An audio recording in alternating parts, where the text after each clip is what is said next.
engineers went back. They went back and they created what we know now as a golf ball with dimples. Because they travel a little further. I'm here to tell you today that the reason why God is allowing you to go through what he's allowing you to go through is because you've been too smooth and you ain't going as far as he needs you to go. And so God is allowing you to go up the rough side of the mountain, not so he can hurt you or break you, but God's trying to change it. He's trying to redesign you. People have had it with the way things are. People picked out their mountain in life and said, I'm going to the top. And if someone tells you you can't climb mountains, you don't have any experience. You tell them, I'm going to the top.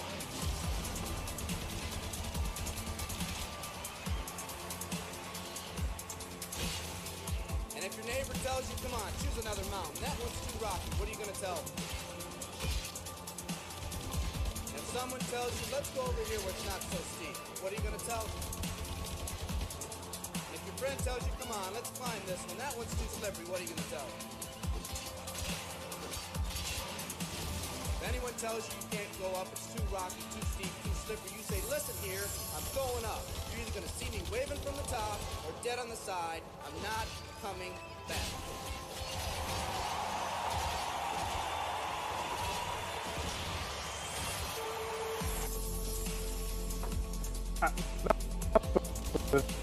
Typically, just gives you guys a lot of encouragement.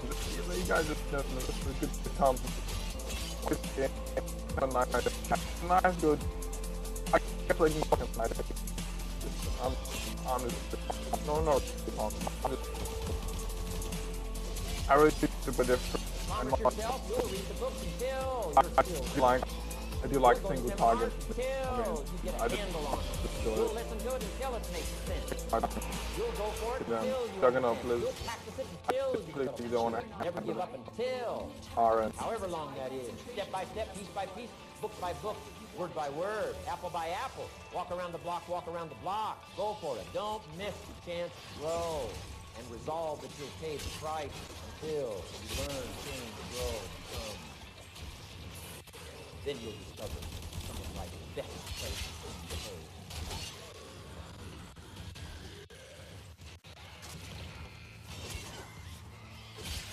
Just like you can train your body to improve its physical fitness, you can train your mind to improve your mental fitness, your emotional fitness, and mental toughness. If you don't know who Dan Gable was, he was probably the best athlete coach in the world. I really should have waited. I thought I wouldn't. He was undefeated up until his very last which was the only loss in his career, which agonizes him to this day. But as revenge, most people would crumble after that. He was distraught after that, but he mustered up the willpower to become an even better wrestler. And he didn't let up a point in the Olympics while winning 6 straight medals. That would probably never be done again. In coaching, his coaching career, he won 15 NCAA titles at 21 years coaching. That is unheard of. Anyway, his training was unimpressive, and he allowed him to carry this mentality over into his coaching career. That's why he was so successful.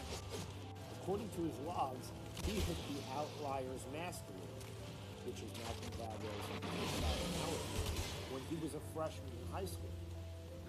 He would run to class with ankle weights on his ankles, and he would have a rope in his hands. During class, he would do isometrics. And he did this every day, not just once. He would train 7 hours a day, 7 days a week.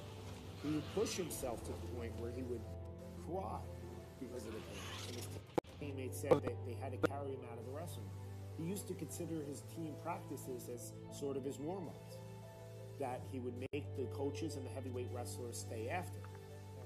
Lou Bannock, who was one of his wrestlers when he was coaching, who was a national champion, said the toughest part of his collegiate career was waking up at 6 a.m. to wrestle Dan Gable.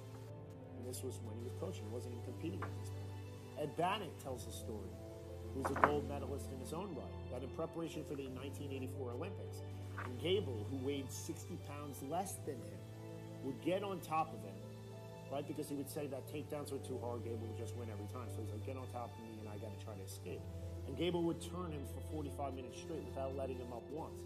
This was years after he was done competing.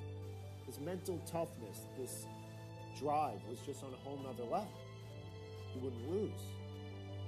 See, the mind is at the forefront of how our body reacts to being physically exhausted, physically tired. The mind is our feedback system. So it makes perfect sense that we need to train our mind and get it used to experiencing this fatigue, to being tired. And then it will be able to adapt. See, you can control the mind. It's kind of like the Navy SEALs training when they're submerged into cold water, right? They make them lie down on the freezing cold beach until the water just passes over them for hours, to a point where normally most people get hypothermia. But they want them to get used to this feeling so that they don't panic. And so they make them control the reaction instead of letting the reaction control them.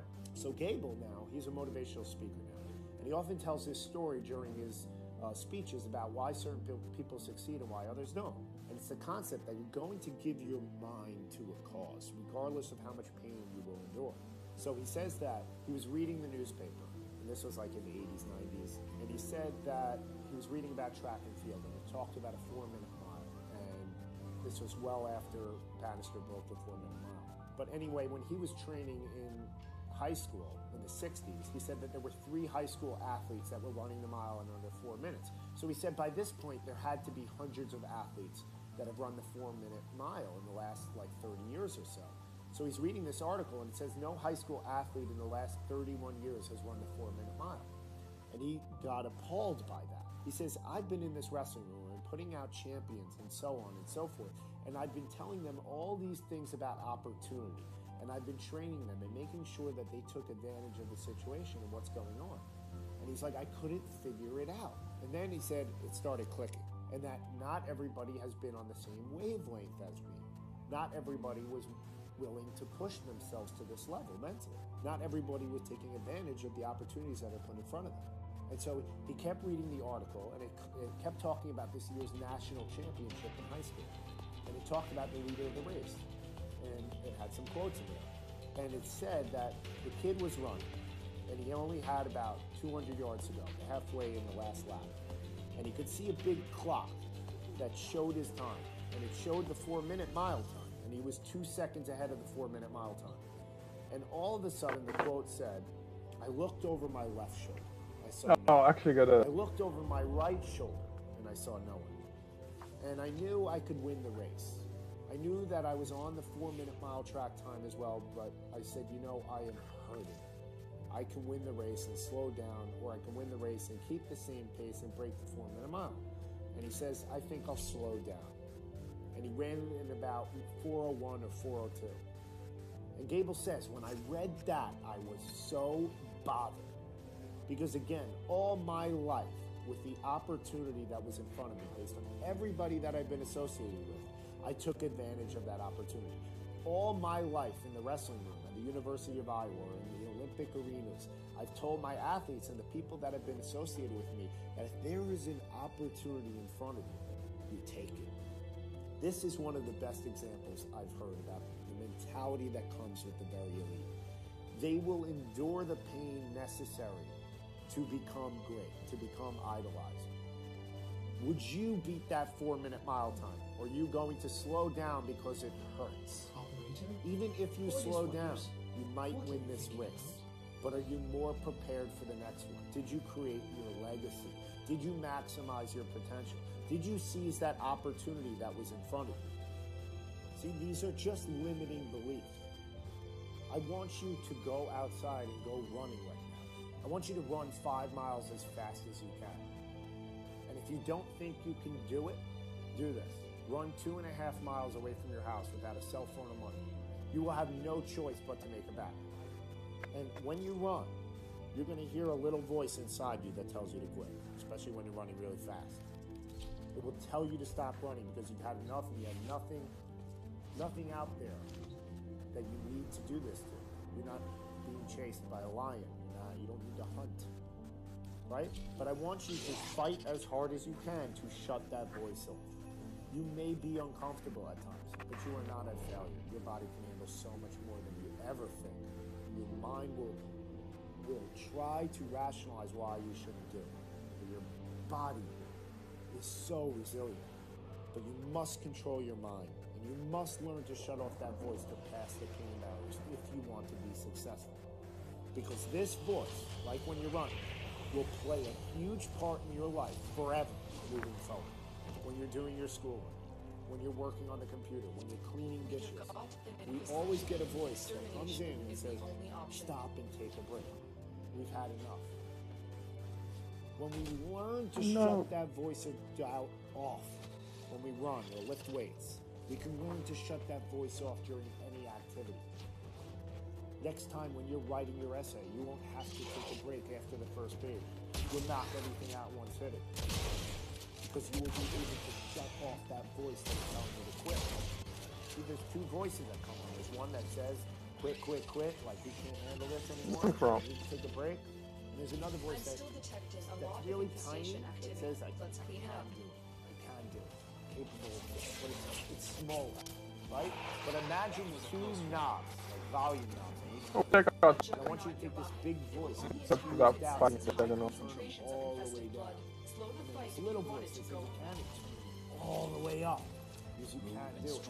And the more you practice this, the better you will become. Until you're on a level you go in. Good feeling for him. Keep shutting down this voice. The easier it will be to fight through those things. You will improve your threshold for tolerating pain like those Navy SEALs. Things that used to seem hard for you will be a cakewalk if you keep pushing and you keep suppressing that voice that tells you to quit. You can handle it.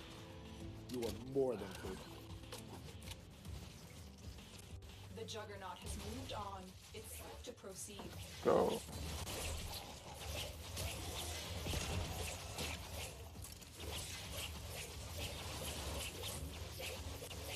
You do not know where your decisions come from. They pop up like hiccups. And when you make a decision, people have a great deal of anxiety about it. Did I think this over long? Did I take enough data into consideration? And if you think it through, you find you never could take enough data into consideration. The data for a decision in any given situation is infinite. So what you do is you go through the motions of thinking out what you will do about this. But warriors are people who think of all the variables beyond their control and what might happen. Choice is the act of hesitation that we make before making a decision. It is a mental wobble. And so we are always in a dither of doubt as to whether we're behaving the right way, doing the right thing, and so on and so forth, and lack a certain kind of self-confidence. And if you see you lack self-confidence, you will make mistakes through sheer fumbling. If you do have self-confidence, you may get away with doing entirely the wrong thing.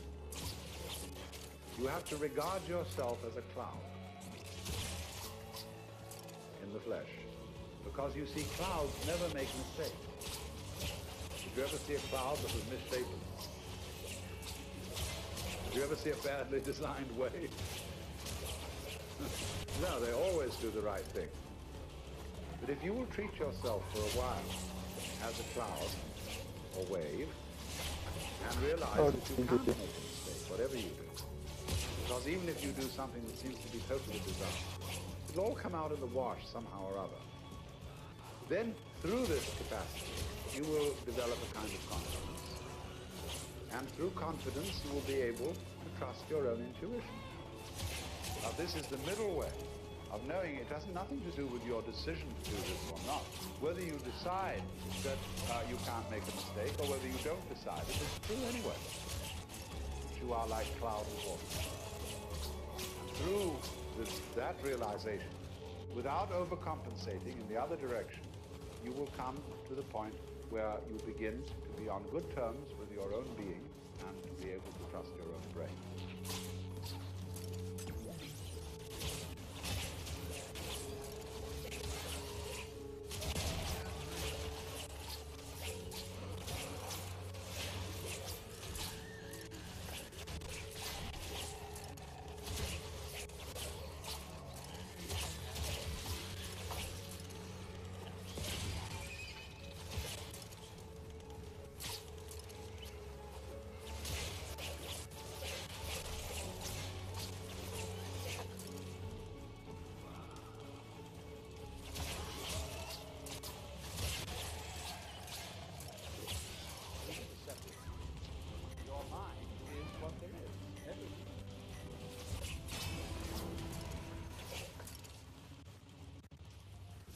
following is a quote from Ralph Waldo Emerson. There is a time in every man's education when he arrives at the conviction that imitation is suicide, that though the wide universe is full of good, no kernel of nourishing corn can come to him but through his toil bestowed on that plot of ground which is given to him to till. The power which resides in him is new in nature, and none but he knows what that is which he can do, nor does he know until he has tried. During your contacts with Mr. Edison, did you get the impression that he was handicapped by his deafness? No, on the contrary, much to my surprise, I discovered that Mr. Edison's deafness was a blessing instead of a curse, because he found the seed of an equivalent benefit that his deafness yielded, and made astounding use of that seed. Oh, once I asked Mr. Edison if his deafness were not a handicap, and he said, no, it is a blessing instead, because it has taught me to hear from within. Well, just what did Mr. Edison mean by that remark? Well, he meant that his deafness had caused him to develop his sixth sense, through which he obviously learned how to tune in and to make contact with sources of knowledge outside of that available through the five physical senses. It was from these outside sources that he got much of the knowledge which made him the greatest inventor of all time. And while I'm on this subject, may I tell you that throughout the 20 years I spent in analyzing successful people to learn what made them tick, I discovered that successful people almost invariably were successful in exact proportion to the extent that they had met and mastered obstacles and defeat. Well, how do you explain this? It can be explained by considering that nature has so arranged the affairs of men that strength grows out of struggle. If men had no problems and were never forced to exert themselves, they would atrophy and wither away through disuse of their brain cells, the same as would happen with an arm or a leg if it were not given exercise. Nature penalizes people for neglect to properly use their physical bodies, as everyone knows. And the same is true of the brain cells with which we think. If we do not use the mind, it becomes lazy and unreliable. Human problems force people to develop their minds through use. This is a common occurrence in history. Almost all great military and political triumphs are preceded by some kind of crisis. That is because a substantial victory can only come out of a moment of danger and attack. Without these moments, leaders are never challenged, never get to prove themselves. If the path is too smooth, they grow arrogant and make a fatal mistake. I guess that's some Require some kind of adversity against which they can measure themselves. The tenseness of such dark moments brings out their creativity and urgency, making them rise to the occasion and turn the tide of fortune from defeat to a great victory. You must adopt an attitude that is the opposite to how most people think and operate. When things are going well, that is precisely when you must be concerned and vigilant. You know it will not last, and you will not be caught unprepared. When things are going badly, that is when you are most encouraged and fearless. Finally, you have material for a powerful reversal, a chance to prove yourself. It is only out of danger and difficulty that you can rise at all. By simply embracing the moment as something positive and necessary, you have already converted it into gold.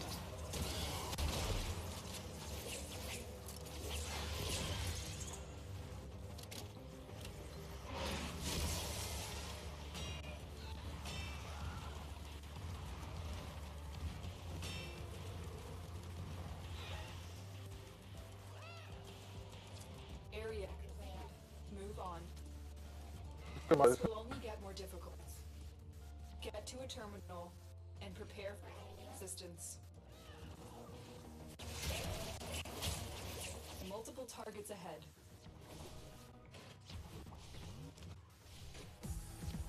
Leave no music behind.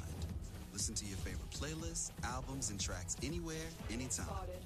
Upgrade to SoundCloud Go to get offline listening. Start your free trial today. I'm in 10. This will take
We started slow, we started real slow. And you know, that's all right, that's okay, because sometimes in life you're gonna start slow.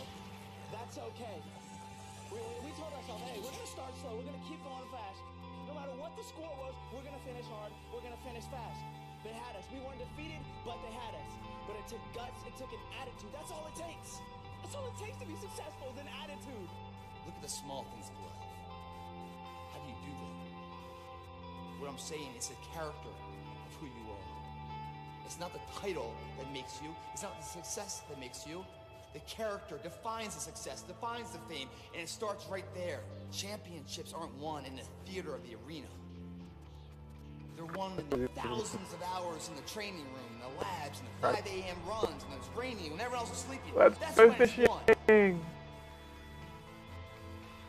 The heart of a champion is a light switch that's always on. It doesn't go on and off when someone's watching. It's constant. Hey, it's gonna be tough. It's gonna be hard. You're gonna go out there, you're gonna battle, you're gonna fight. You're gonna do it for one another. Do it for each other. You're gonna do it for yourself. You're gonna do it for us. And you're gonna go out with this win. It's an awesome feeling when you truly believe that you're going to be successful. Regardless of the situation, regardless of the scoreboard, you're going to be successful because you put in all the time, all the effort, all the hard work, and you know that it's going to pay off. The champions, guys, it's not the potential, it's not the genetics. It's their perseverance to always show up, Always willing to fail, because in failure, that's part of success. Success is not, a marathon of life with just ups. Success is formulated through failures, through facing your fears, through falling down and getting back up. That's what creates the champion. Success does not define us. We define the success. You can do anything you put your mind to. Never give up on your dreams. Keep smiling. No matter what you're going through, if you fall down, just get up. If you can't get up, your friends are there to help you up. Your mama's there. Your daddy's there. God's there. Hey, I'm there to help you up. You're there. It's going to be all right. Just keep smiling, man.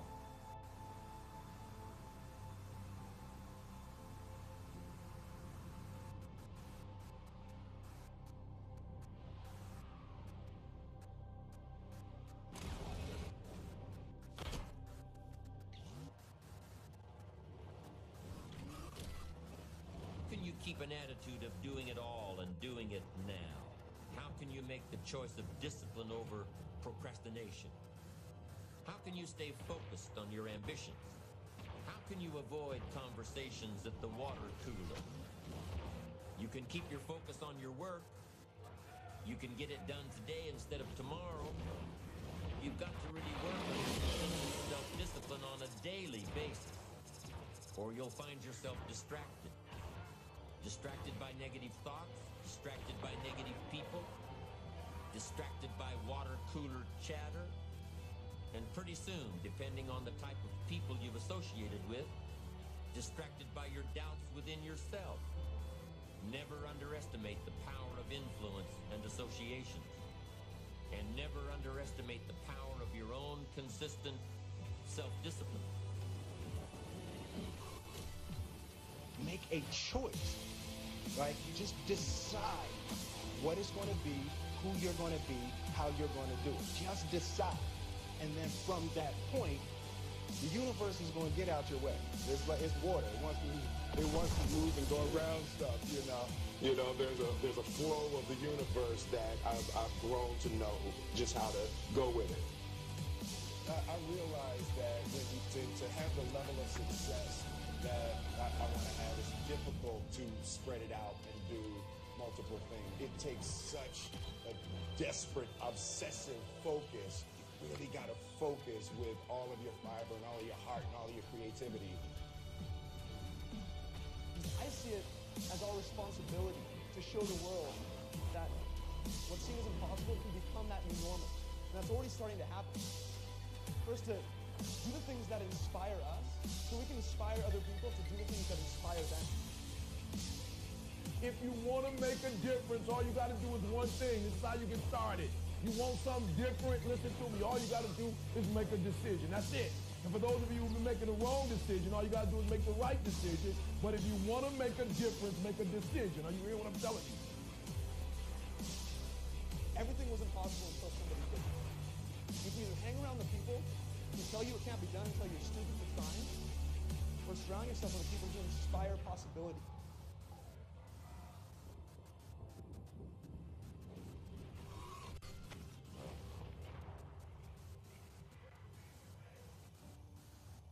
And as we finish up, I have just one question to ask you guys. I think it's the only question that matters. And it's, what is the work you can't not do? Discover that. Live it. Not just for you, but for everybody around you. Because that is what starts to change the world.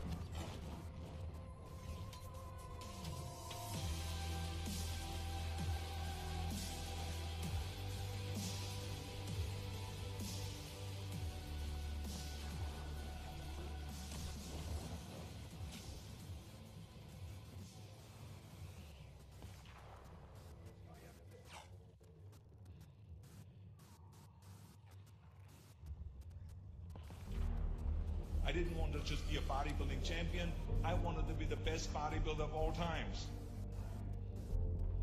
Dig deep down and ask yourselves, who do you want to be? Not what, but who. I'm talking about figuring out for yourselves what makes you happy. You have to think outside the box. That's what I believe. After all, what is the point of being on this earth if all you want to do is be liked by everyone and avoid trouble? We have so many rules in life about everything. I say break the rules, not the law, but break the rules. I remember that after I was finished with my bodybuilding career, I wanted to get into acting. I wanted to be a star in films. Everyone had the same line that it can't be done. Just look at your body. You have this huge, monstrous body, overly developed, that doesn't fit into the movies. But, I didn't listen to orders. These were their rules. I was convinced I could do it. And then I got the big break in Conan the Barbarian. Trust yourself no matter what anyone else thinks. And there the director said if we wouldn't have Schwarzenegger, we would have to build one. Then when I did Terminator, I'll be back. One of the most famous lines in the movie history, all because of my crazy accent.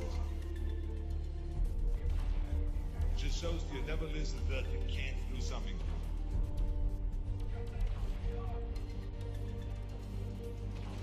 Don't be a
ladder of success with your hands in the pocket.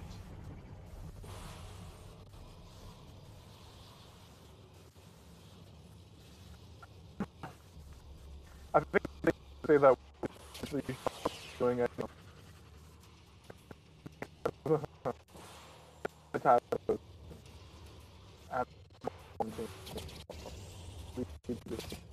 I cannot find my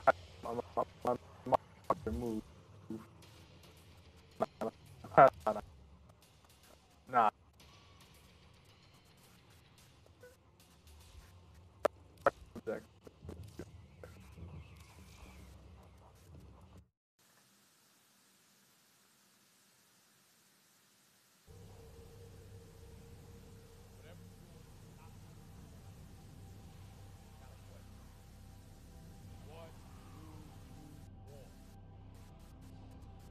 Real simple. What do you want? Because there's some things in life you're not going to get. They're not coming to you. You got to go take it. There's some stuff that you can't even just earn by doing a good thing. It's not going to happen with you in the bed dreaming about it. It's not going to happen with you in the shower thinking about it. Sometimes you just got to will it. You can stay where you are. You can. But you can't stay where you are and try to go where you're going. So what sacrifices this year are you willing to make? Because there's somebody out there who wants your spot.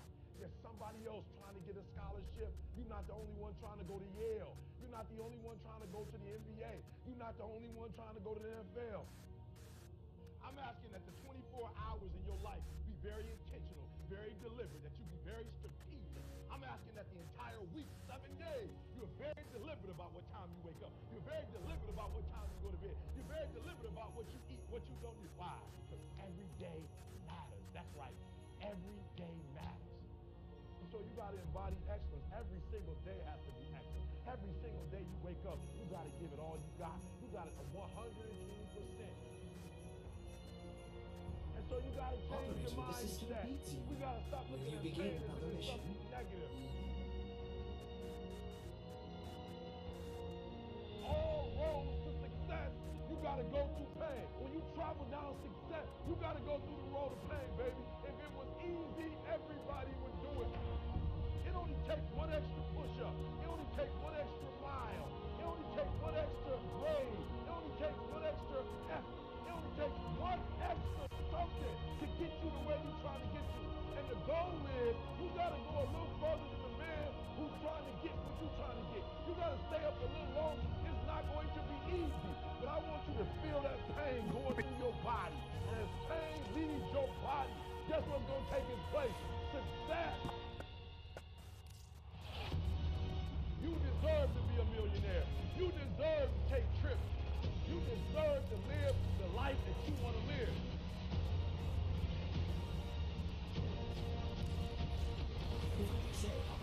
Your chosen warframe suits you. A thing from the human mind can build cities.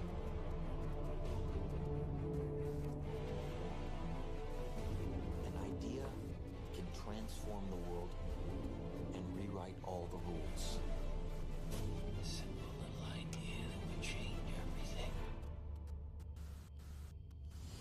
But this is only the beginning. This is not the end. And if you work through your pain, on the other side is the reward. And you're going to prove that everybody that tried to break you, everybody that tried to stop you, everybody that tried to kill your dreams, you're going to prove all of them wrong. You're bigger than your pain. You're better than that. I use the pain to push me to greatness. Don't give up. I'm telling you right now, don't give in. Get through it. When you change your mindset, one of the things I want you to do is I want you to embrace the challenge. This is a year to do something you've never done before. This is your year to think in a way you've never thought before. This is your year to accomplish what you've never accomplished before.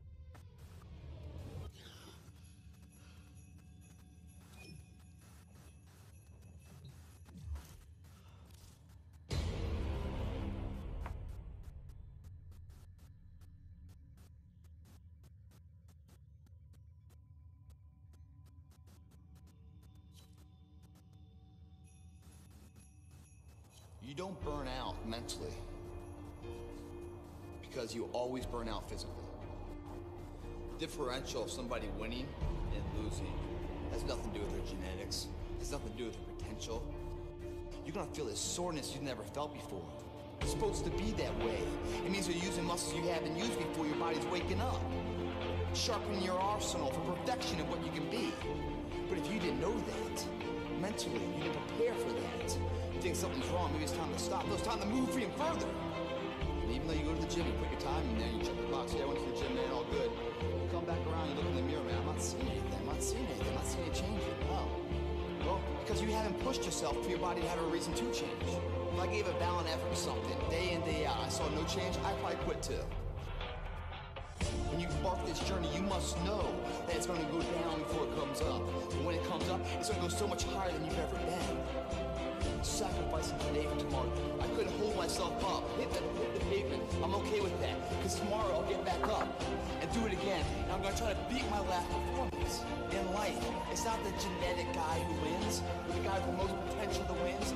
It's the person with the greatest perseverance that wins. Always willing to get up and go at it again, go at it again. That's the guy who has his hand raised later in life, guys. That's the guy you guys need to be.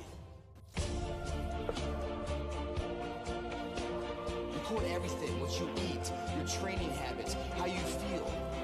You take a picture of yourself on day one, you put it on the mirror.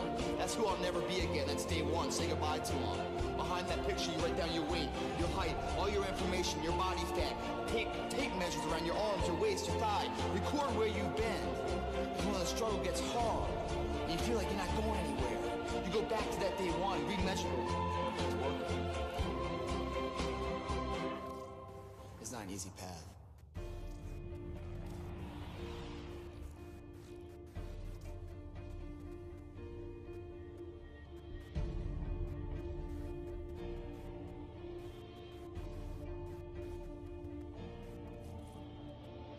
90 days out, man, I'm gonna run a marathon.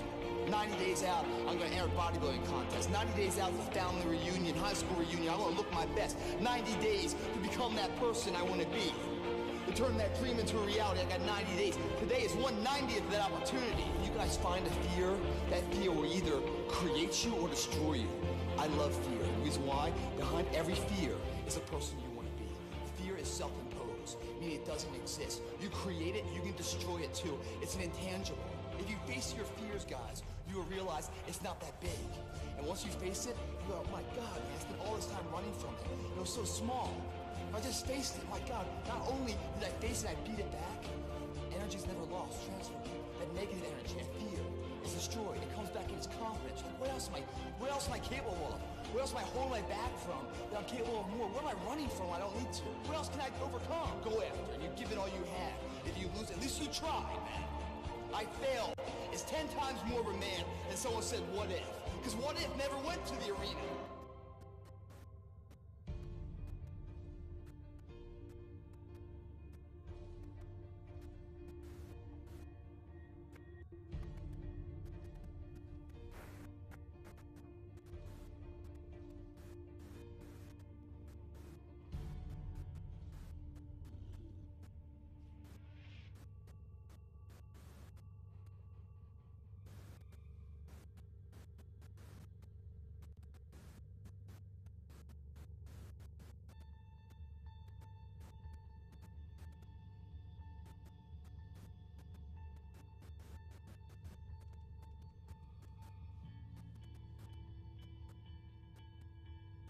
Here's the thing that makes life so interesting. The theory of evolution claims only the strong shall survive. Maybe so. Maybe so. But the theory of competition says just because they're the strong doesn't mean they can't get their asses kicked. That's right. See, what every long shot come from behind underdog will tell you is this. The other guy may in fact be the favorite. The odds may be stacked against you, fair enough. But what the odds don't know is this isn't a math test. This is a completely different kind of test. One where passion has a funny way of trumping logic. So before you step up to the starting line, before the whistle blows and the clock starts ticking, just remember out here, the results don't always add up. No matter what the stats may say, and the experts may think, and the commentators may have predicted. New alert marked on navigation, Tenno. All bets are off. Don't be surprised if somebody decides to flip the script and take a pass on yelling uncle. And then suddenly, as the old saying goes, we got ourselves a game.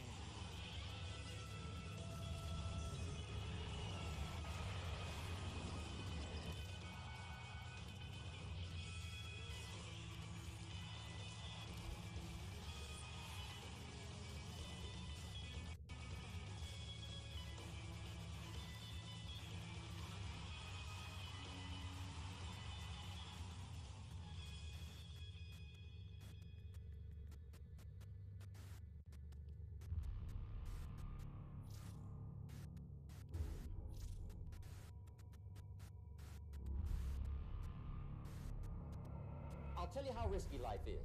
You're not going to get out alive.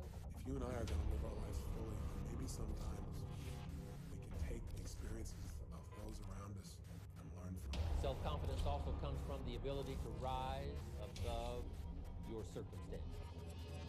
To rise above what happens, the petty little things, the discouraging things that would sink everyone else's ship except yours. That would cause someone else to quit early in the day, but you keep going. That kind of willingness to overcome all circumstances, whether it's the little challenges or the big challenges. If you're willing to do that, I promise you, this kind of power will work for you, and in you, the variable, it'll make a difference.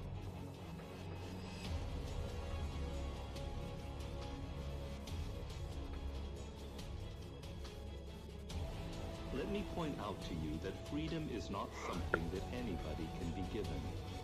Freedom is something people take, and people are as free as they want to be. Investors, ready your brokers. Index is about to open. And the brokers are off. Points in the open.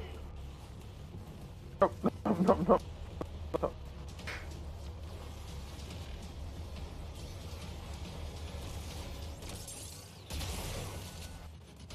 Okay, I'll do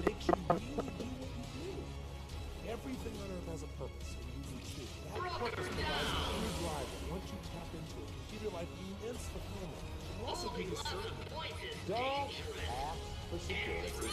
Ask for adventure. Better to live 30 years full of adventure than 100 years safe in the core.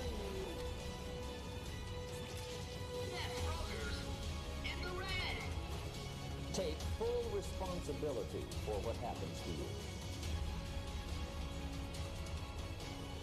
Investors are eyeing those dropped points.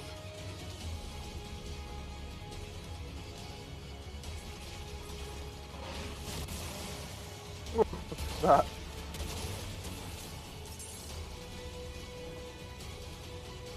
Big capitalization for Annual Corp. 4 points in the ball.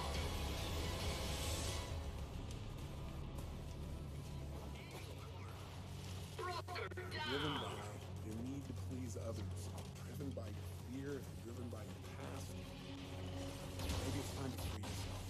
And the way to do it is decide. Decide consciously. Lots of investors on the floor today. Investors are eyeing those dropped points. Everyone has two natures. One wants us to advance, and the other wants to pull us back. It's a The one that we cultivate and concentrate on decides what we are at the end. Both natures are trying to gain control. The will alone decides the issue. A man by one supreme effort of the will may change his whole career and almost accomplish miracles. Your opinion of yourself becomes your reality. If you have all these doubts, then no one will believe in you, and everything will go wrong. If you think the opposite will happen.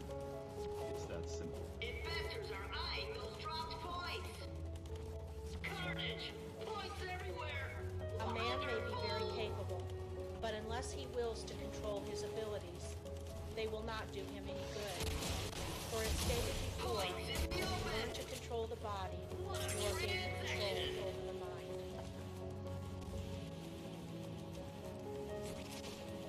You know, there are many influences on us. One is the influence of the past. Some people are always pulled back by the past.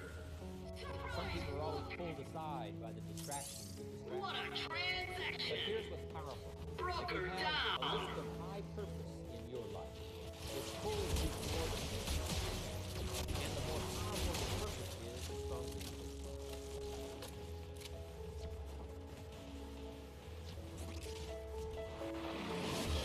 Investors are eyeing those dropped points.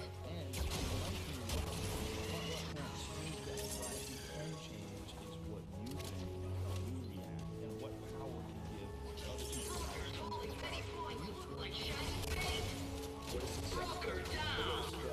The differential are so small. We're talking about seconds. We're talking about, reps. We're talking about the finest echelon of measurement that will make or break someone's life. Points in the open!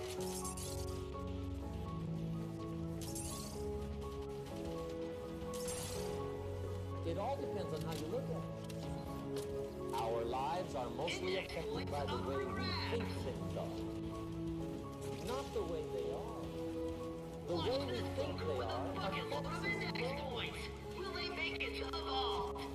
All eyes on that market upset.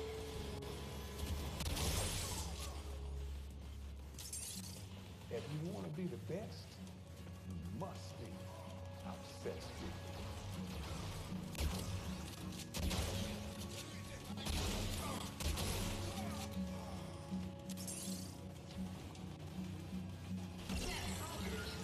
In the red!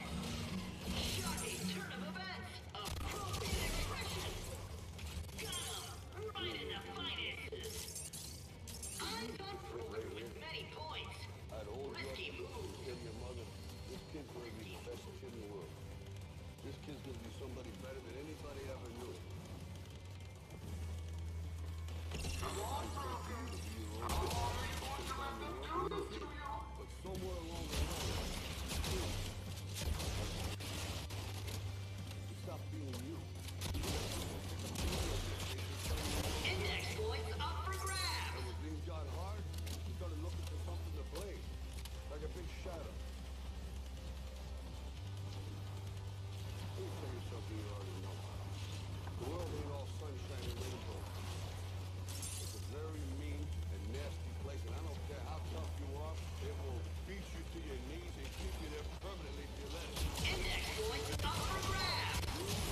That broker's carrying a lot of points. This is a risky transaction. Points in the open. All eyes on that market upset. Annual Corp on the comeback. All eyes on that market upset. Wherever you are, whatever you're doing, do it with everything that you have. Of giving more than what you're paid. Investors are eyeing those dropped points. Develop a habit of setting standards that others will be measured by. Someone said, do not go where the path may lead, but go where there's no path and leave a trail. Touches me. When I say see it, I mean before it even happens. That's what the greats do. Like, they see it before it happens, and then they actually get up every day and create it. I had a vision, and I tell you something. I told the world. Index points up for grabs. I've been doing this for days. Success does not require you to look out the window. It only requires you to look in the mirror. I want you guys to look in the mirror if you haven't done it yet. I want you to tell the person in the mirror, this is where we're going to be a year from now, 2 years from now, 3. Just look at the person in the mirror and say, get ready. You've got to develop a sense of urgency. Aurelia said, stop living your life like you have 1,000 years to live. How much time do you have left? When you start thinking about that, we don't know. To start living life with a sense of urgency and using what we've got. Stop wasting valuable time. Knowing that if we begin to live our lives as if each day were our last, our lives will take on a whole new meaning.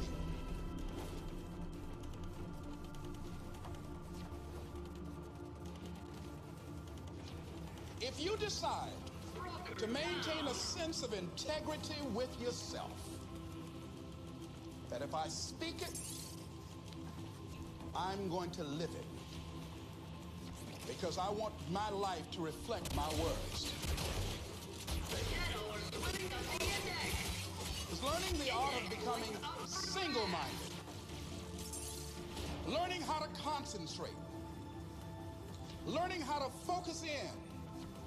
And you'll be surprised of the things that you're able to do. You'll be surprised of the ideas that will come to you. Of the people that you'll be able to attract. Of the opportunities that you'll be able to see. You'll begin to see things that have been standing there looking you in the face and say, I can't believe this has been here all this time. Index points up for grabs.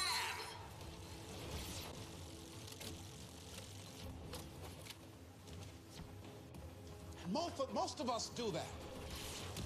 Most of us don't use the stuff that we have brought into the universe. I get up in the morning and I start writing what great ideas that I can think of today that can improve me and that will enable me to reach my goal. One idea can change your life.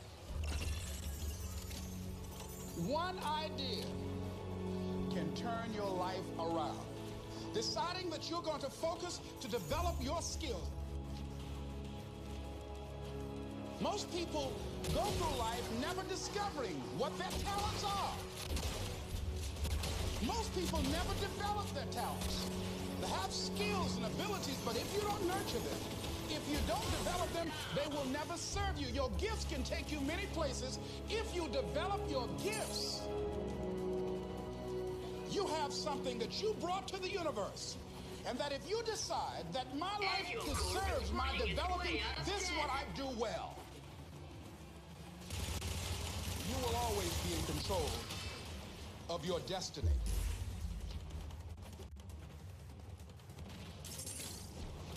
Investors are eyeing those dropped points. I think the greatest people that have ever been like this. Annual Corp on the comeback.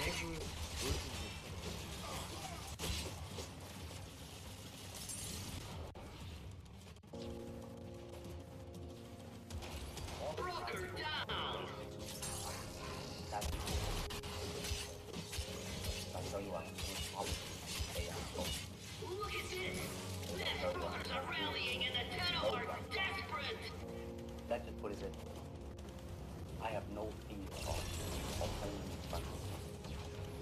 very self-sufficient, not bothered.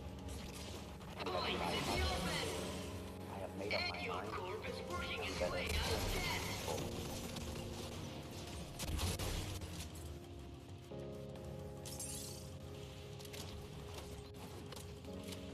I mean, here is the natural instinct, and here is control. You are to combine the two in harmony. Not if you have one to the extreme, you will be very unscientific. If you have another to the extreme, you become all of a sudden a mechanical man, no longer a human being. So it is a successful combination of both.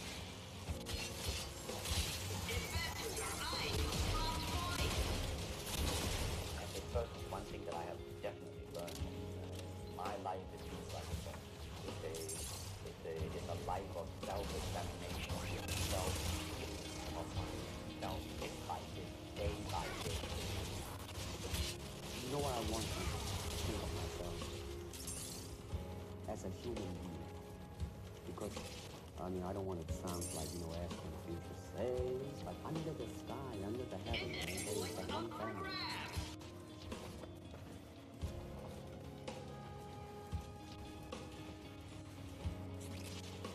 Empty your mind. Inform. Shape it. Water. Now you put water into a cup. It becomes the cup. You put water into a bottle, it becomes the bottle. You put it in a teapot, it becomes the teapot. Now water can flow or it can crash in water. You want somebody.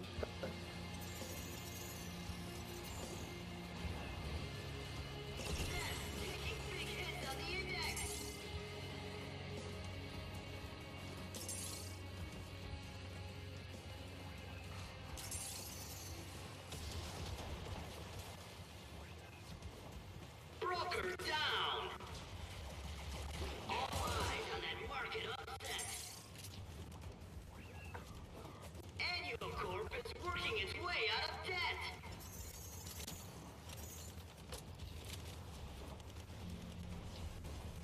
I was there to push people beyond what's expected of them. That broker's carrying a lot. Absolute That's one good. necessity. Otherwise, we're depriving the world of the next Charlie Parker. But is there a line? Maybe you go too far and discourage the next Charlie Parker from ever becoming Charlie Parker. Because the next Charlie Parker would never be discouraged. Exactly. Mess. How one uses one's attention moment to moment. Investors smiling on that capitalization. Our minds and lives are largely shaped by how we use them. We have a decision that we can make in terms of the input that we're going to put in. But you can't expect to be great if you have an average week, if you have average input, if you have an average weekend. You're putting in 40 hours during the week and you expect to be great? You have this sense of entitlement inside you? No, your input needs to be great. Your input needs to excel. Your input needs to be phenomenal, outstanding compared to what everybody else is doing. That means the time that you put in, the effort that you put in, all of that sweat equity. What are you investing? What are you doing different? You need to stop being so afraid of being uncomfortable. When you get the little voices that come on, self-doubts that say, I don't know if I could do it. Your brain is a survival mechanism, so it's always going to pick the easier alternative. When something is challenging, when there's something hard, it's going to always pick the easier choice. Well, we don't have to do it, because it's not part of your survival. But being great is not about surviving, it's about thriving. You have to fight, fight, fight, fight. If you want to be great, change your input. Something's got to be different in terms of the time you put in and the effort you put in. That needs to be great for you to be great. The only thing keeping you from getting what you want is the story you keep telling yourself about why you don't have it. And if you don't have what you want, stop telling yourself the story because you don't have the money, you don't have the time. That's bullshit. It's because you haven't committed yourself where you would burn your boats. If you want to take the fucking island, burn your fucking boats. No more excuses, just adjustments. And remember, people, when they're going to either die or succeed, tend to succeed. you're not average. Why you being average? You not average. Why you being good when you not good? You great. When you gonna step up to the plate? Because there's some things in life you're not going to get. They're not coming to you. You gotta go take it. There's some stuff, if you gonna get it, you gotta will to get it. You gotta get your weight up. Get your weight up. Execution is worship. So from this day forward, we will execute. I will execute. I will execute.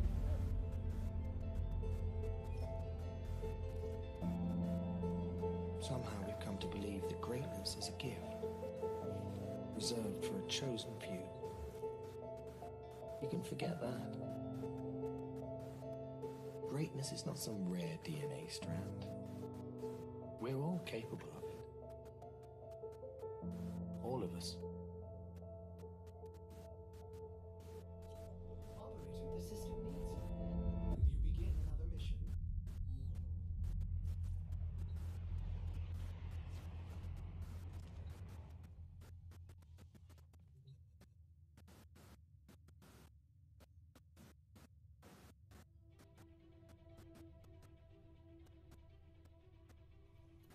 You have to understand something. We are programmed to avoid discomfort. It's how we're biologically developed on an emotional level. Avoid pain, seek pleasure. It's the basic premise of how we're engineered for survival. So with that being said, if you want to coast through life, your body can handle that. But if you want to win, if you want more out of yourself, if you want to create a life for yourself that you've always dreamed of, then there's a step that you have to take on a conscious level to shut that instinct down, to break through. When you're in the gym, there is a threshold that you must cross in order to grow muscles, in order to induce adaptation on a cellular level. It's a stimulus that must be reached. And everything prior to that single threshold, that single rep, is a warm-up. So there is literally that one rep that is transcendent in nature. But it must receive significant trauma to activate satellite cells to proliferate to the injury site and fuse to the muscle fibers to form myofibrils, which are increase in thickness and number. That makes you into a brand new person on a cellular level. Your cellular structure is no longer the same after that one moment. And in your life, there will be moments when it seems like your world is completely crashing down. But if you survive it, you will grow into an entirely new person. You see, you get that promotion when you put a proposal on your boss's desk that's kind of bold but makes a statement. Your business will grow when you present it with a challenge that you weren't accustomed to. When you hire a new employee and you take that risk. When you come out with a new product that's kind of, I don't know if this will work. Breaking these pain barriers, like taxing the muscle in the gym with something it's never experienced before, is what makes it respond with growth. And it's the exact same thing in life. Your brain will grow when you've given it challenging exercises. If you do a Mensa test over and over again, you will become a stronger version of yourself. Take a look at Hurricane Katrina, a horrific disaster, so many lives lost. But you know what happens after a disaster? In a way, order gets restored.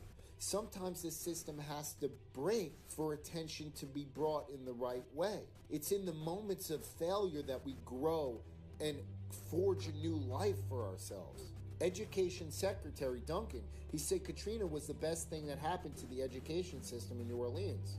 And he said that it took this devastating tragedy for the community to wake up and demand more and expect more for their children. President of Tulane University, Scott Cowan, he stressed this same point in his book, that it paved the way for a transformation of a city that needed it. And this isn't to discredit how horrific that tragedy was, but these moments of failure produce a change, a necessary change. Take a look at Ryan Blair. His defining moment was when his company was 1 month away from bankruptcy. Ryan decided to invest all of his savings, all of his personal savings, to give Visalis 1 more month of operating capital to test an idea that he had in his mind that he believed would save the company, the Body by V 90-Day Challenge. And guess what? It worked. He was named by Ernst & Young Entrepreneur of the Year. He turned the company around from the edge of failure, which was something like $6 million in debt, literally 1 month away from declaring bankruptcy, to grossing more than $150 million a year in revenue in just 16 months. Now, at one point, they were making over $30 million a month off this idea. When your back is against the wall, that's when you have the sense of urgency. That's when you are most desperate. That's when life changes for you in an instant. That's when you are most creative. That's when you will not take no for an answer. And then from there, you learn how to be that way for the rest of your life. Dwayne Johnson had $7 in his pocket after he was cut from a Canadian football team. He wanted to make it work in the NFL. But getting cut from that football team was the best thing that ever happened to him. And it was a trigger inside him that something needed to change. So then he went home and he knew that he had to start all over again. And it was this blessing in disguise because he asked his dad to teach him everything he knew about wrestling. His father was like a legendary wrestler. And so his dad wouldn't agree at first, but Dwayne was just so persistent and he kept convincing him over and over again to finally just give him the chance. So finally got him to agree. And after months of working with him and getting beat on the mat and whatnot and going through harsh training, Dwayne finally was able to work at some local barns for only like $35 a night. And then he finally got picked up by some circuits, and eventually he was able to work his way into the WWF, which it was called at the time, now WWE. And he went under the name of Flex Cavani. Probably didn't know him at the time. And then after a couple of years, he continued to just work on this, hone in on his skills, become more likable. And then he coined himself as The Rock. Now, he's Hollywood's highest grossing actor. That breaking point is where you find a way. That's what unleashes a cellular change within you. That's where you become a transformed version of yourself. But it's that breaking point that creates the substantial growth where you go, I can't freaking take this anymore. But you find a way in those moments. So Blair said this, quote, in his book. He said, if you look at the Great Depression, you can look at it from one of two perspectives. You could say, oh my God, it was awful. Look at all the poor people that got hurt. Look how many rich men jumped off of buildings and so forth. This was devastating. People lived in absolute poverty. But the perspective that I choose to see is the one where how many rich men were made during that era? How many family legacies were created during the Great Depression and after it? And he's spot on. Lots of businesses thrived as a result of the Great Depression. In a recession, the greatest resource there is cheap labor. People starving for work. So it's actually the best time for entrepreneurial action. See, life is very little about what actually happens to you. Pretty much all of life is just how you perceive it and how you react to the circumstances and situations that you're presented. There will be moments in your life when your back is against the wall, but how will you perceive it? You can see it as everything culminating into this giant travesty, or it could just be the defining moment of your life to make the change that's necessary. Just like when you're in the gym on a heavy set of squats, for instance, your world is closing up until those last few reps. And then it becomes so painful to go on. until you muster up the willpower in your mind to shut that instinct down. Until you get to this last rep, this one last rep, where you really don't know if you could go on anymore. And you go down, not really sure if you could come back up again, because that last rep you were struggling, but you know what, you do it. And there's something inside of you that unleashes when you're at the bottom, that pushes you through to get it up, because there's no other way. You're not falling down with this weight. And it is a complete dogfight. You shake, but you break through. And then every time you step under that weight again, you can beat that rep range because you already forged a path. You laid the blueprint in your mind. You instantly become a stronger person of yourself in that rep, physically, mentally, spiritually. Embrace the moment when your back is against the wall. Those will be the defining moments in your life.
Success, for those with the courage to pursue it, is the goal of life. At the outset, keep in mind that the size of your success is limited only by the size of your thinking. If you think small, with small ideas and small ambitions, then your success in turn will be small. But if you think big and believe in yourself, then your success will also be big. And here's the good news. No matter who you are, or what you are, or where you are right now, you can start thinking big. You can travel the road to big success. It has to do with your value and whether or not you have owned it. When you embrace your own personal value, when you are secure in who you are, then you have become a winner. Most people want simple, direct, straight-line paths to the perfect position and to success. But instead, you must welcome wrong turns and mistakes. They make you aware of your flaws. They widen your experiences. They toughen you up. Whatever the mind can conceive and believe, the mind can achieve, regardless of how many times you may have failed in the past or how lofty your aims and hopes may be.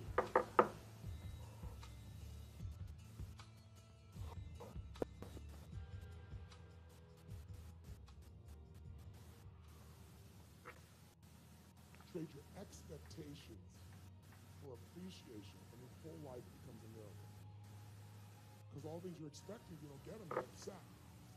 But if you don't expect them and you just appreciate what's there, everything's wonderful.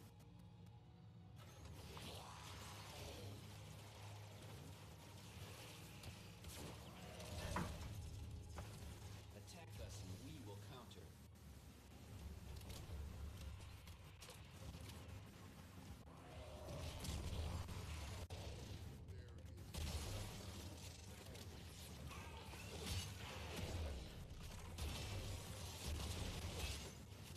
Still there.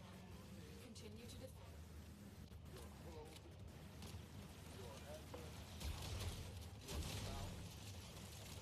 Your residence.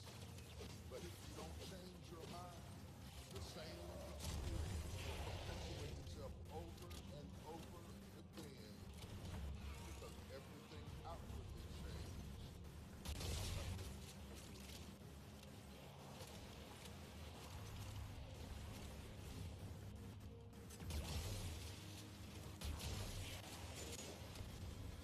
Terminal hacked. Keep moving. This will only get more If you difficult. want something out of life, Get terminal. if you want to Prepare for change enemy yourself, resistance. if you want to acquire something, if there's some goal that you want to reach, changing your behaviors, overcoming negative habits, it's challenging.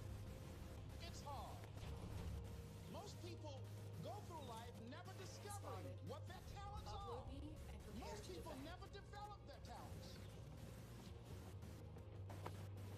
The only thing that's going to make you happy, my friend, in this year or any I'm other, in. is to step up. This will take a moment. It's to raise the standard. It's to discover what you're capable of. To feel that incredible power pushing through whatever's holding you back and get to the other side of more of your true self. That's what this game's all about. When you step into your fears and continue to push yourself to go on, something happens for you. If you look at somebody who's really successful, you go, wow, they're so amazing, they're such a genius. You gotta think underneath, you gotta remember something. People are rewarded in public for what they practice for Still years in private. Continue to defend. If you don't develop the courage to do that which has been given you to do, you spend a lot of time going around trying to convince other people, trying to get their approval, what will happen is that you will lose your nerve. And other people will convince you that what you're doing doesn't have any value, and you'll give up on your dream. How much time do you have left? How much time do you have left? I don't know about you guys, man, but this audio is speaking to me. Like, I don't even need to speak. I'm just chilling here. Move on. Stop wasting valuable time. If you want something, you have got to be relentless. You've got to learn how to become resourceful. You've got to learn how to become creative. The power Location to hold on in spite of everything, and the power to endure. This is the winner's quality. The hunger, the ability to face defeat again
the things that you're doing.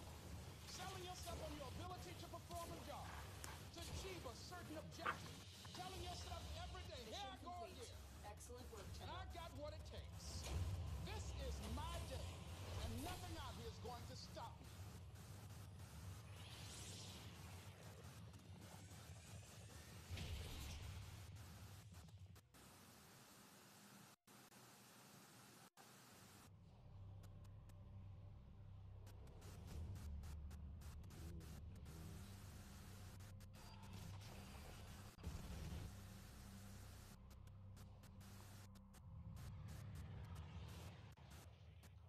Success is the greatest enemy of success. We get complacent when we've accomplished things, and we say to ourselves, I've done good, I don't need to change it. I can pat myself on the back, I can relax. Michael Jordan used to frequently get asked this question, who's your favorite guy to play against? And Jordan always responded, he said, myself. Let me elaborate on why I said myself more so than another athlete. A lot of the times I had to battle myself to keep challenging myself. That to me was why I would say the biggest battle was myself, because when you get to a certain pinnacle, you have to find some ways to keep going out there and play 82 games at the same level, at a higher level. Michael Jordan would create real and imaginative slights to fuel his fire. He would read things in the newspaper that people said, oh, this guy can guard him, this guy can stop him, and then he would make an effort to score 50 points on him. Tiger Woods was the same way. He gets angry when he doesn't compete at his best. He used to throw golf clubs. That's why he was so dumb. That's why these two are the best in their profession during their primes, during the pinnacle of their elite status. They raise the stakes day in and day out with themselves. Like Tiger Woods or not, he was the needle for golf. No one dominated the sport like he did from when he stepped on the scene from 97 to 2008, that run. No one dominated the sport quite like he did. And it was only because of his killer instinct that he was so successful. He was ruthless. And you can see it now. He's not really graced with that much more talent than any of the top 100 guys in golf.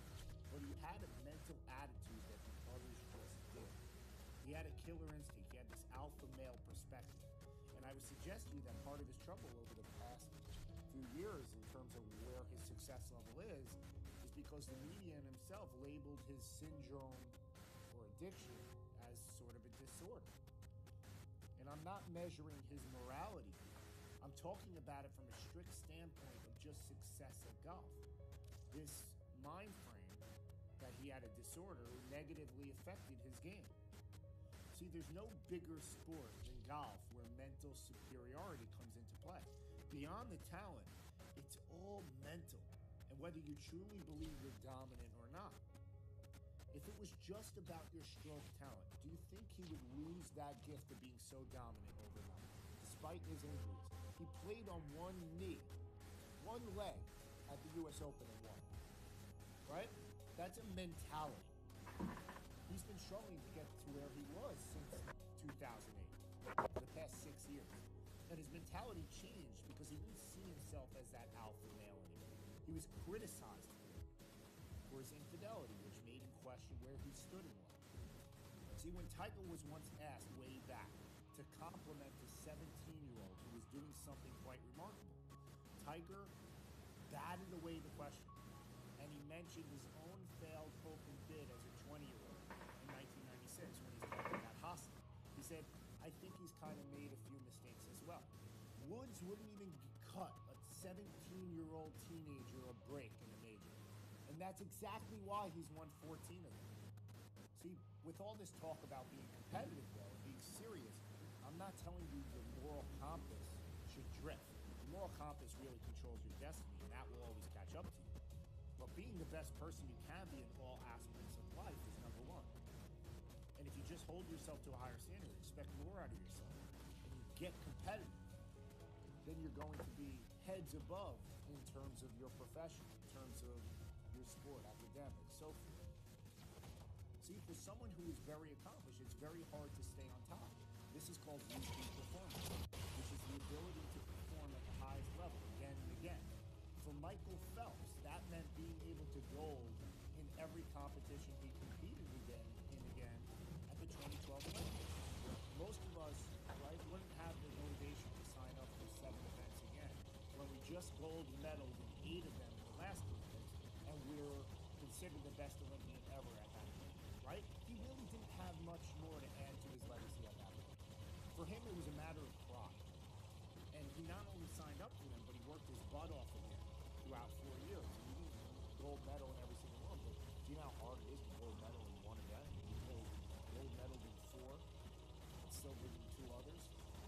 He's built from something different.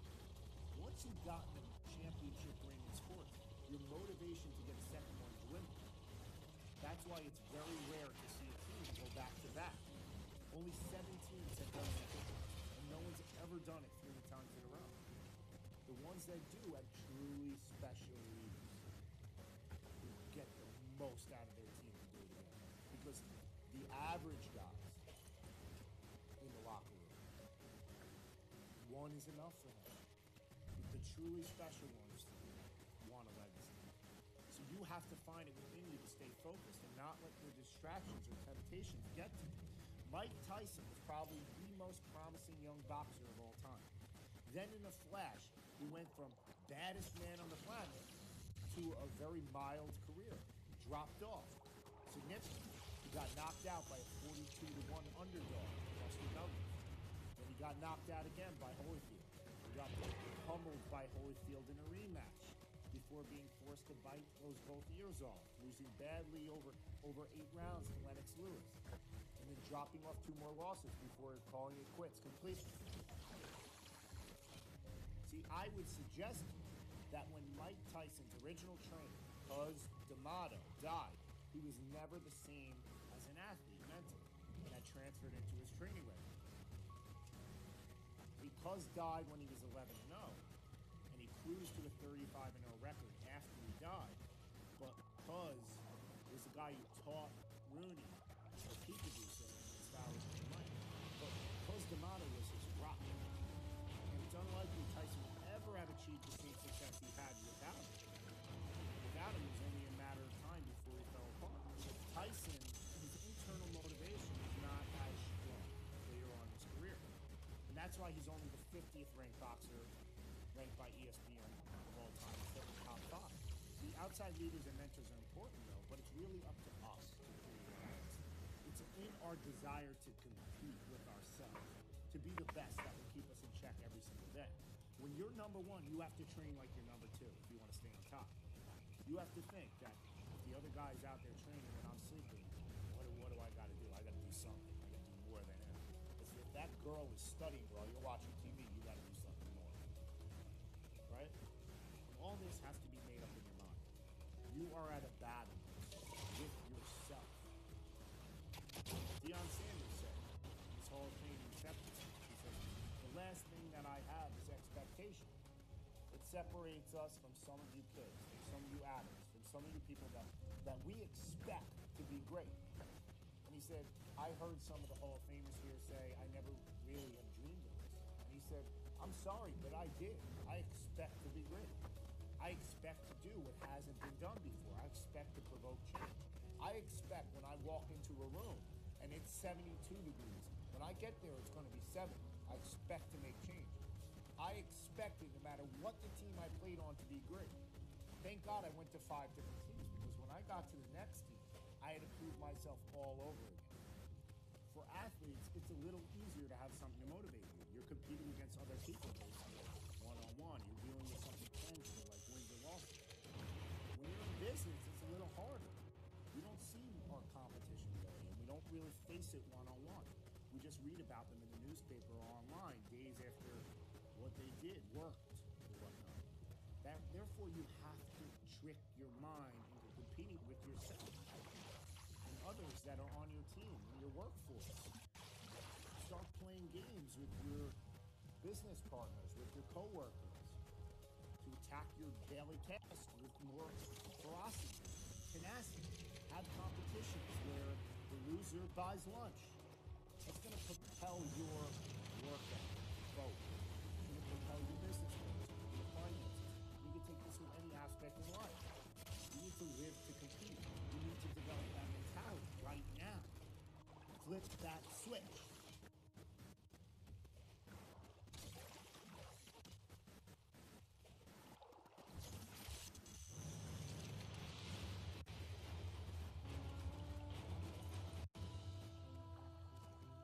So you want to be successful, huh? Well, there's one thing in this world that has the ability to change our whole life in an instant. You know what it is? It's action. So first step, you just need to make a decision. Ask yourself this. A year from now, 5 years from now, what are you going to wish you did today? The secret to getting ahead in this world is first getting started. You can't let fear stand in the way of your dreams. You cannot think, oh, what if this doesn't work? If you believe enough in the process and the end result, success is going to come to you. It will. You just got to be willing to see it through to the end. But first, you just got to jump in the deep end, man. And once something goes into motion, it stays in motion. The process itself feeds the fire. You can't be trapped by fear. Limits like fears, they're illusions. Disregard them. If you're passionate about it and you go full throttle, there's no doubt you're gonna be good at it. Because what makes someone good at something? It's dedication, hard work, and it's doing it with the proper direction and methodology. So if you plug away, you're gonna be good. But what makes someone a professional at something? It's the concept of taking that little idea, that little decision you make, and executing to take it as far as your imagination holds. Dedicating every breath in your body to that single cause. Seeing the grand picture at the end of the road to be the absolute best and not settling for any reason. It's not talent, it's not innate ability. It simply comes down to how hungry you are. How hungry are you to improve? How big is your appetite for success? What are you willing to do to reach your dreams? The professionals, the best at their craft, they don't care about the naysayers. They don't care about the fun they're forgoing. They don't take days off. They are 100% set in their ways in perfecting their craft because it's all for a much larger purpose than any semblance of happiness that immediate gratification provides. Reaching your goal, well, that's just pure bliss. The higher the expectations, the larger the goal, well, the feeling just magnifies. So what's the difference between you and them? The professionals, they're the ones who are willing to knock on the doors of complete exhaustion every single day. Now let me define exhaustion for you. Exhaustion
Who am I? I'm a champion.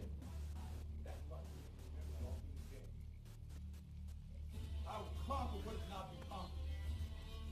Defeat will not be in my creed. I will believe what others have doubted.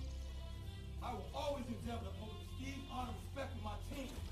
I have trained my mind and my body will follow. Who am I? I'm a champion. I will acknowledge the fact that my opponents do not expect me to win. But I will never surrender. Weakness will not be in my heart. I will look to my comrades and to those who have brought me to this world and those who have trained me, and I will draw strength from them. Who am I? I'm a champion. I will gradually go out to the field of battle, and I will move in everything I can do. And I will reach my field of battle at any means at my disposal. And when I get there, I will rise violently.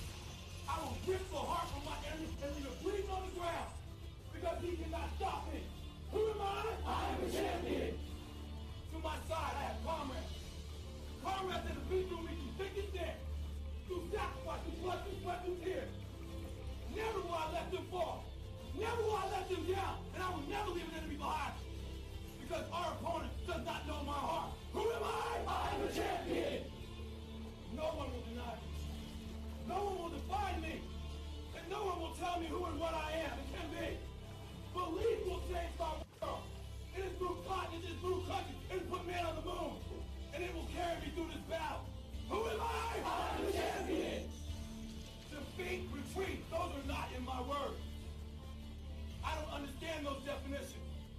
I don't understand when things go wrong. I don't understand mistakes. But I do understand this. I understand victory, and I understand never surrendering. No matter how bad things go, my heart, my mind will carry my body, my limbs will do me. Who am I? I'm the champion. Today will be that day.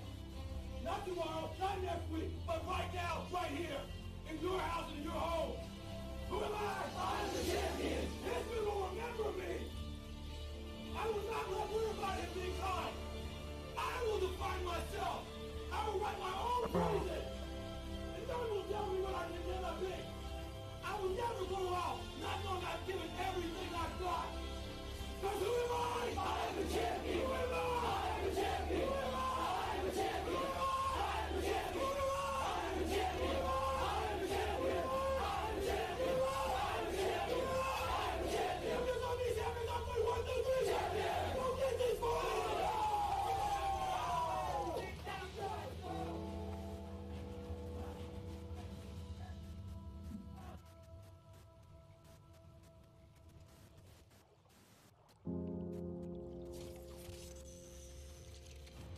Bottom line is the fact that I realized that even the group of people I hung around with, you know, it was easy for me to think that I was doing a lot because I was doing more to try to move myself forward than they were. And I should be the weakest link in my chain that I have, and that'll make me be stronger, it'll make me run faster. I mean, like an analogy I've always used is, all right, if you run the 100-yard dash with people that can't run as fast as you, yeah, you'll win.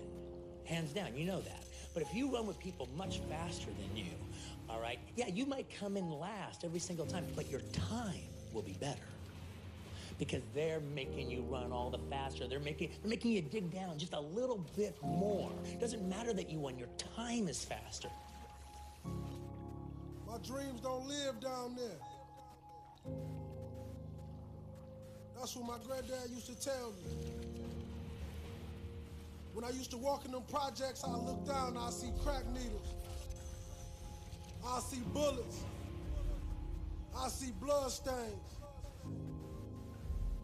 But when I looked in the sky, I saw my dreams. I saw my opportunity. When I would go to school, they would tell me I was too dumb. They told me I'd be like my father, like my family.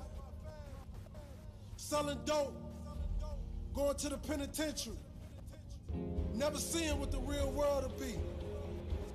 See, I was a kid, couldn't read till he was 16, but my dream was bigger than my reality.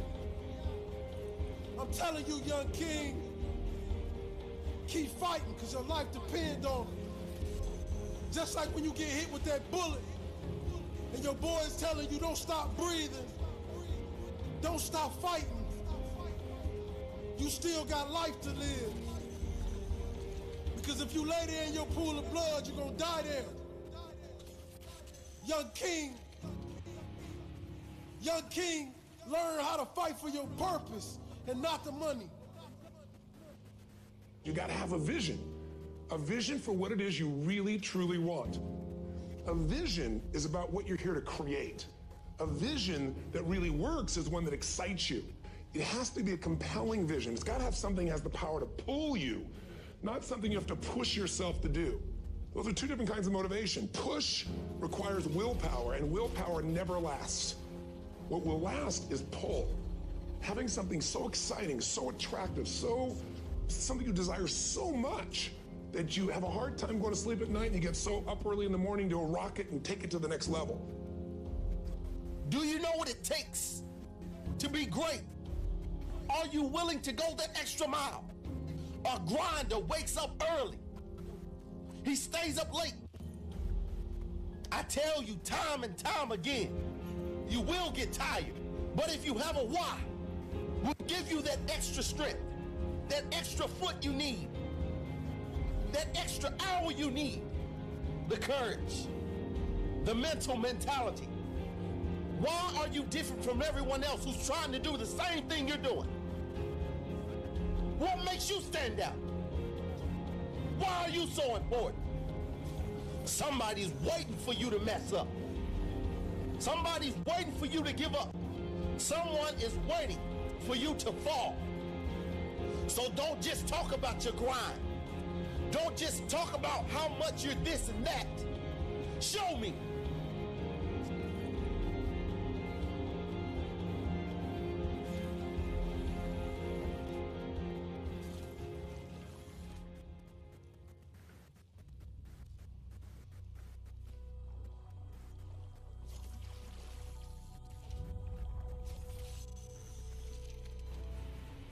Now, what do you do during the hard times, Les? Here's what you must do. Number one is, you must have faith. Paul said you must have the faith to call forth those things that be not as though they were.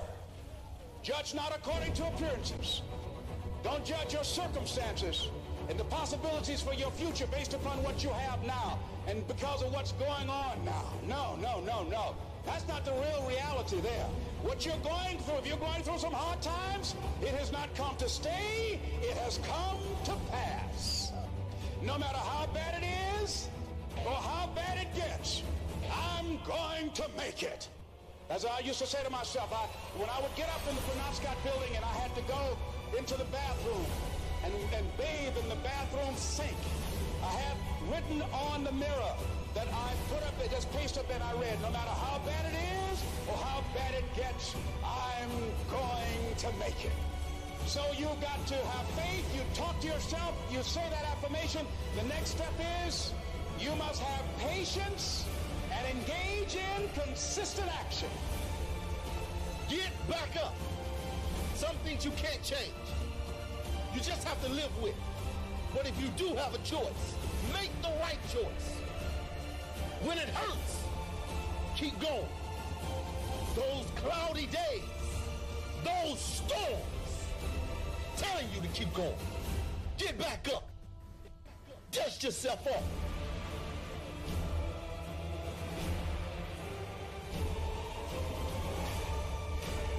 When you wake up every morning, what drives you?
pick up some disciplines to change that. I'm telling you, it could lead to the ultimate traitor, sellout, virtue, value. Judas said, I'm so unhappy, what'll I do? He said, oh, just take the money back. Took it back, and they said, heck with you, Judas. We don't want this money. We got what we wanted. You got what you wanted, and they threw him out.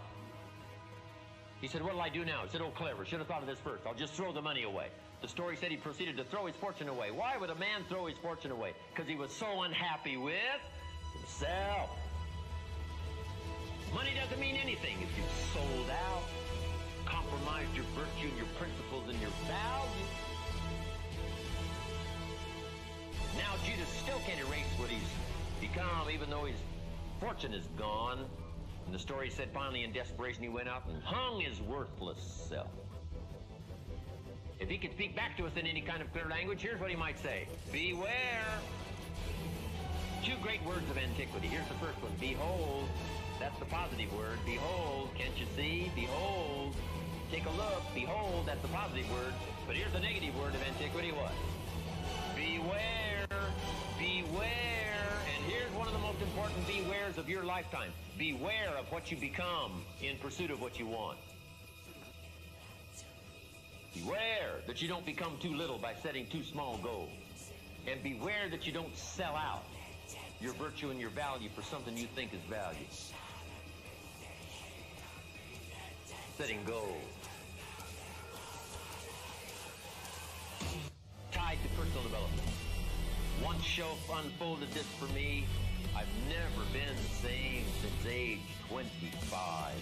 And if you'll go to work on this as seriously as I did, I'm telling you, you'll soon get hooked on the feeling one of personal development. Feeling of pride, feeling of self-worth, long before the results start returning from these early disciplines. I'm telling you, once you walk this road, you'll never walk another road. You'll never be influenced by anyone else's philosophy. You'll never be influenced. You'll pick up ideas and information, you'll pick up advice, but you'll learn to give yourself orders, develop your own philosophy that'll guide your life through all of the storms and all of the winds, you and your family, safely, you and your enterprise, safely, no matter who's elected, no matter what goes on. I want this seminar to be that valuable for you to develop this kind of strength.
has completed a Foundry task.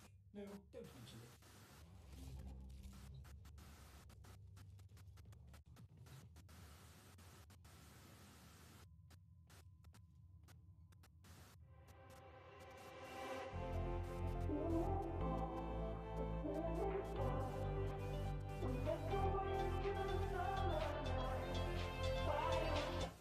Yeah, man.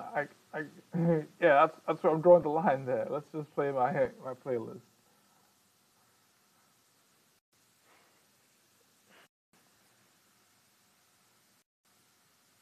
Most copyrighted playlist that I have. Oh, what? Oh, let's play Tron. Let's play Tron. Let's just something old. Let's just play Tron, okay? Or is it? Yeah, there we go.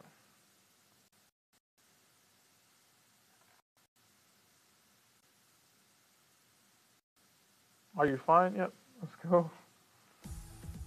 Leave no music behind. Listen to your favorite playlists, albums, and tracks anywhere, anytime. Upgrade to SoundCloud Go to get offline listening. Start your free trial today.